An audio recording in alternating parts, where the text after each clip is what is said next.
you had said that your roots of how you grew up with music was like Americana, bluegrass, that style, but you kind of transitioned a little bit with Erin and the Wildfire to be a little more pop, a little more funk. Yeah. Your latest album, The Damsel, I thought really got back to those roots. Was that a conscious choice? How did you navigate writing these songs? Yeah, that album is absolutely a callback to my roots, and I think of my solo project as genre super different from Erin and the Wildfire. So it was absolutely trying to get at that Americana, bluegrass, like folk, the heart of Appalachian music that I grew up on. And, Erin and the Wildfire, I think of us as like indie pop soul, just I feel like there's a big divide at this point between those two projects, but when we started, it was one and the same, and it was kind of like a backing band for Erin Lunsford, and then we were like, actually, we want to write in a different way for this band sound, Sure. But yeah, The Damsel was such a long time in the making. Some of those songs are like 11 years old. Wow. And I just hadn't put any focus on my solo project for a long time because I was trying to do Erin and the Wildfire. So it was a really nice opportunity to really soak into those songs and try to put them down in a way that people would experience when they come to see me. That's kind of what I wanted to get out of that album. Like if you come see Erin Lunsford, this is what it sounds like, So yeah, that album was really fun to make, but also released during the pandemic, so didn't get to do anything with it really, but someday hopefully.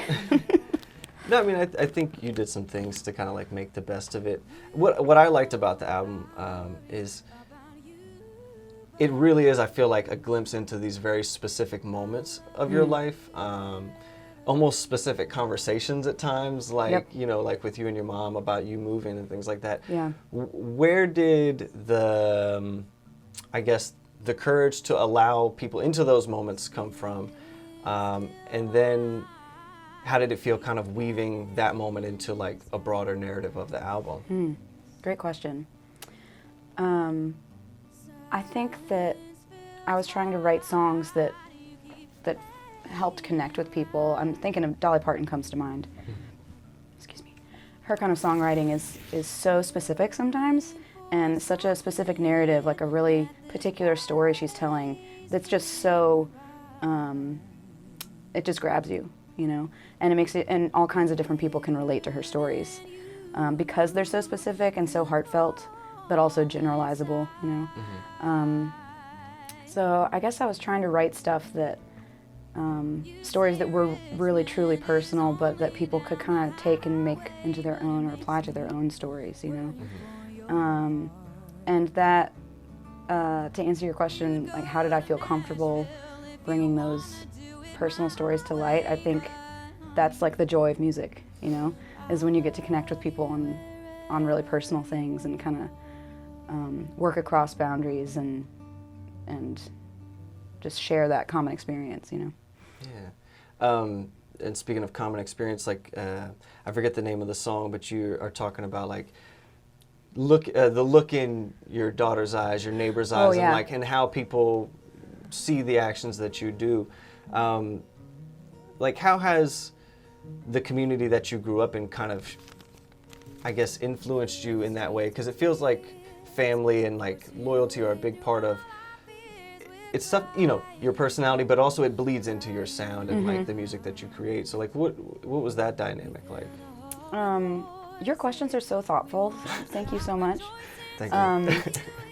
Yeah, you're talking about the song Neighbor's Eye. So There you go. that tune I wrote after attending the Women's March in DC in 2017.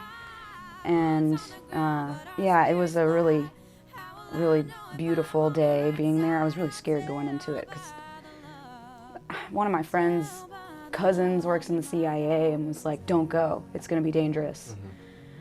But all of my close friends were going, and I was like, if they're going to go out, I guess I'm going to go with them, And then it was just a beautiful day and lots of unity, and I felt really inspired, but I also felt so pulled by the partisanship of everything, and so many people were being polarized at that time, Sure.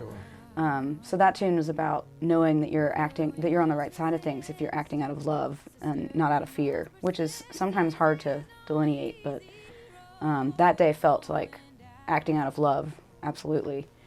And that ties into a lot of my songwriting because I feel like I've been lifted up by other women musicians in Charlottesville and in Richmond all the time. People are always extending a hand.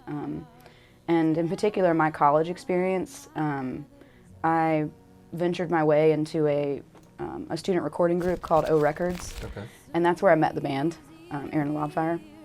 But it was a black woman who helped me get into that group and, lift me up with all these other musicians at the time.